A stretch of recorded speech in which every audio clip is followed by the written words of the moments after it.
Former U.S. Ambassador to Ukraine Marie Yovanovitch testified for more than 6 hours before members of Congress in Washington.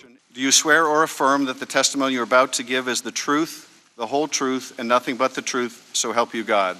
She is the third witness to provide televised testimony in the impeachment inquiry into President Donald Trump.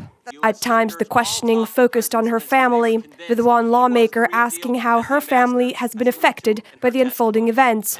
Yovanovitch was reportedly forced out of her position by a smear campaign spearheaded by political allies of U.S. President Donald Trump.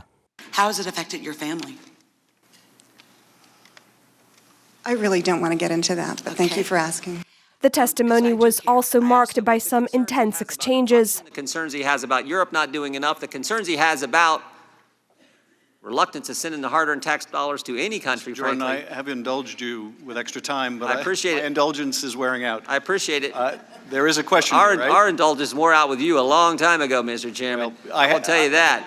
I'm about to gavel you down. In her opening statement, former Ambassador Yovanovitch spoke about her background, the hardships her family faced. Her father and mother both fled the former Soviet Union. Here's how she described the political situation in Ukraine. Ukraine is a battleground for great power competition, with a hot war for the control of territory and a hybrid war to control Ukraine's leadership. The U.S. has provided significant security assistance since the onset of the war against Russia in 2014. And the Trump administration strengthened our policy by approving the provision to Ukraine of anti-tank missiles known as Javelins. Supporting Ukraine is the right thing to do. It's also the smart thing to do. The inquiry centers around allegations that Trump withheld nearly $400 million in military aid to Ukraine in an alleged effort to pressure the Ukrainian government to investigate Joe Biden. During the hearing, Republican lawmakers stressed that Ukraine received the money in the end, regardless of any request from the U.S. president. Democrats, on the other hand, have pointed that withholding the aid was an abuse of power. One congressman asked about the connection between the release of aid and the whistleblower complaint. At the time, it drew attention to a July phone call between President Trump and Ukraine's President Volodymyr Zelensky.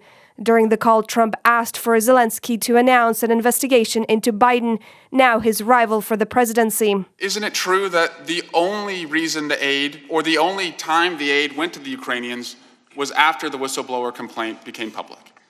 Yes, it was after the whistleblower complaint became public.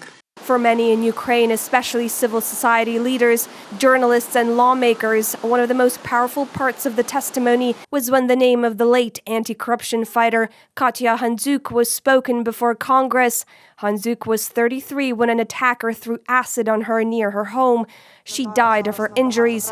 Nearly 1 year after her death, the orchestrators of her killing have not been brought to justice. She very tragically died because she was attacked by acid, and several months later died a very, very painful death.